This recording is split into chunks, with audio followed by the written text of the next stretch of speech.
If you want more FIFA content from me, I'm now uploading exclusive videos to Patreon. The link for that is down below. And if you want to avoid the random lottery that is FIFA points, you can go straight to the source with u7buy.com. And of course, you can use the code TVM at checkout to get yourself a discount.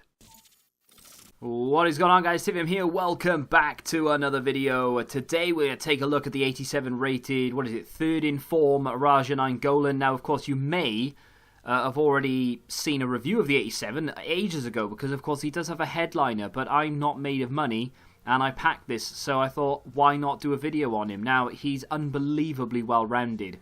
I have the 85, I've used the 86 because I've managed to pack them both. One was a red pick, the other one was just packed out of the... Was it like a repeatable Team of the Week SBC? We haven't had one of those in ages. How nice would it be if EA dropped that? That would be kind of cool. Especially if they gave us the opportunity to pack cards from previous Team of the Weeks, not just the one that's in packs right now. Although I wouldn't be complaining because that De Bruyne looks really nice as well. I digress. Let's get into this card, shall we? So... now that FUT Birthday is out, and most cards have 5-star, 4-star, or 5-star, 5-star, going from that to 3-star, 3-star is not ideal. I am not a massive fan of it, if I'm honest, but still, I think for what Nainggolan offers, it's a fair trade-off, if you will.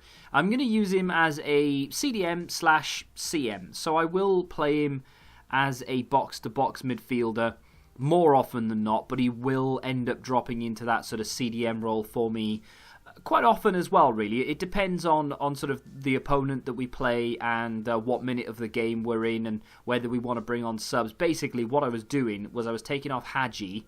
You'll see the squad in just a second, but I was taking off Hadji and I was bringing on Kante, putting Kante in the CDM and then allowing Nainggolan to be my box-to-box.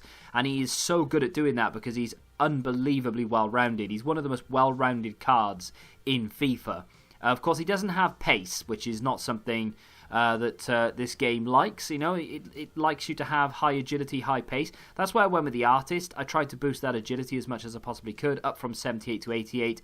Does it make a difference? Not really. That's going to be one of his main negatives, really, that he's not that mobile. But in terms of a CDM in general, you'll be fine with him being not that agile and not that quick, because he's actually quicker than a lot of CDMs. For instance, Kante, I believe he's got more pace than Kante does, and that 78 agility for a CDM isn't actually that bad. So you've got to sort of look at it from a certain position point of view, really. But like I said, I'm going to use him more as a CM, and he's actually turned into a 94 rated box-to-box midfielder with that artist chem style. The chem style is completely up to you, depends on where you want to play him. I know he comes out of packs as a cam, so feel free to use him as such, but because his mobility isn't quite up to the standard of the likes of, I don't know, FUT Birthday Munyain or even like Hadji or something, which are the two other players that I have in this team, I just felt like it would be a waste to have those out of position and put Nainggolan where I don't think he'll be best suited. That's the team. As you can see, a lot of agility flying around there. My two CMs, incidentally, were Litmanen and Hadji. And of course, like when Hadji came off and Kante came on, Nainggolan and Litmanen were the two centre mids, allowing Munyain to be the cam with insane agility and pace. And of course, Hazard and Kubo, who have, again, both great agility and pace up front. So, very robust midfield and then a very fast meta attack. I just felt like putting Nainggolan in that cam role didn't really make an awful lot of sense. Now, with that being said, you're going to see a mixture of defensive clips in the early stages. Look at him there, just filling in. He's currently playing CDM. He dropped between the two centre-backs, and he filled in there, managed to come back and help out, and then, of course, dispossesses our opponent on the edge of the area. And that was all AI-controlled positioning, not really anything to do with me. He's in there again to make another interception. We get that ball out, and away we go with Munyain. Ball down to Kubo, and we actually end up scoring from this. So from defence to attack, Kubo with a banging effort into the top corner of the goal. Nainggolan misses the chance there, but I'm not controlling him. He's there again to pick up the ball, but he loses it. But he passes it out, and then he gets it forward, and then we're through with Hazard. But his positioning without me controlling him, and we score again from yet another Nainggolan dispossess, if you will. His positioning without me controlling him is fantastic. As you can see here, he's filled in the gap left by Nesta, gets in and then makes the challenge, and the ball goes out incidentally for a goal kick. But time and time again, I found him being in the right place at the right time without me having to do anything, which is the beauty of having a card that good. That's what you realistically at least want in a CDM. Now, as I say, he's not primarily a CDM, and a lot of people won't want to use him as such. So how does he perform in that sort of box-to-box role? Well, going forward, we'll talk about in a second, but attack, we've already seen evidence of it. He's brilliant. He's right place at the right time. Fantastic. This is what he can do in attack, though. Edge of the area, just launches one. That wasn't a finesse. It was just put your foot through it and hope for the best. 92 long shots, 90 shot power. He didn't get as forward as much as I wanted him to, and that's not because he wasn't willing to do so. It's because I played the majority of my games with him as a CDM, and he only really got the sort of second half to roam forward. But he did get himself in and amongst it quite a lot. He was playing against good attacks. As you can see here, he's got the red Timo Werner, and he's got that season objective Felipe Anderson to contest with, but he did it all so well, and it didn't matter what team we came up against, what my opponent was doing. I lost my fair share of games yesterday. In fact, it was one of my worst days of FIFA in a long time in terms of performance, and I didn't really have any excuse for it. I had a really good team.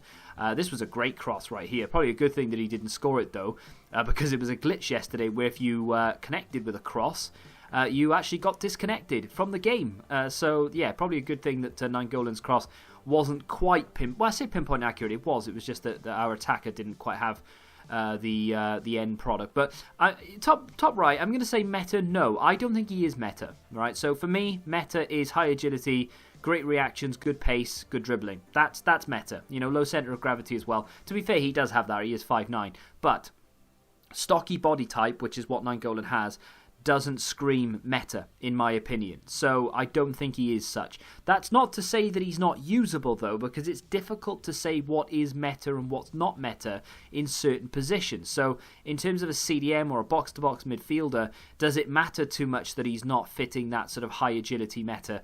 I don't think it does, to be fair, especially if you play a 4-1-2-1-2 where you've got sort of 2, 3, 4 midfielders packed in there. You can get away with not having a high agility player. He's so well rounded and he's got so many uses.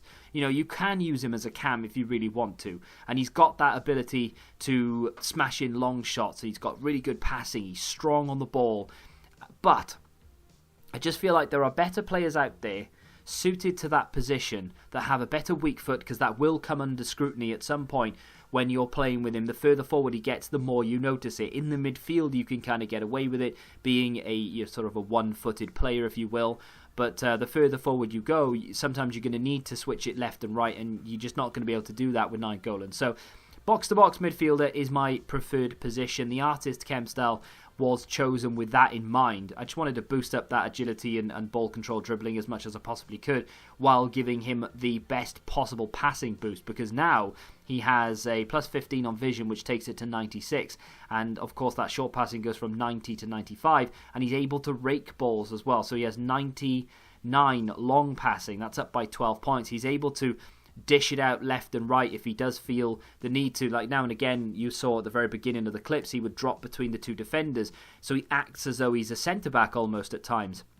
Now, of course, that's the way I play. You don't necessarily have to do that, but I have my CDM on drop between the two centre-backs because I'm terrible at defending, and it just helps me out with having an extra body at the back. It's almost like having 5 at the back at times, and it really does help you out. And then, of course, you can play the ball out from the back with confidence that Nainggolan has the ability to pick out a pass from maybe 20, 30, 40 yards, maybe even longer if the pitch opens up and the play sort of calls for it. But yeah, in terms of the cons, we've been through them. The natural vision, the mobility, the weak foot, the agility, they're not great. With an artist cam style, it does improve, but I wouldn't really want to play him as a cam. The positives far outweigh the negatives, though. I mean, he's so well-rounded. The aggression is great. He's in there to make a challenge. His natural positioning is fantastic. His stamina is something that will definitely go unnoticed. 93 stamina for a box-to-box midfielder is almost a necessity, and he has it. And, of course, a lot of people will just look at it and go, oh, well, that's nice. They won't really go, wow, that's vital. That is a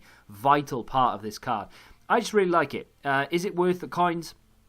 I think it's a bit on the steep side at 170,000 coins, but I mean, I'm not saying it's not worth it, because he kind of is, but at the same time, That's why the value for coins is 83. It's like, it's good, but it's not as good as it could be. 170 is a lot. Hopefully we get a couple of decent SBCs, maybe a repeatable hero there, and his price may come down. If you have enjoyed today's review, do me a favour and hit that like button, subscribe to the channel if you're new, and until the next time, goodbye. Football Index. The game changed. Download the app now.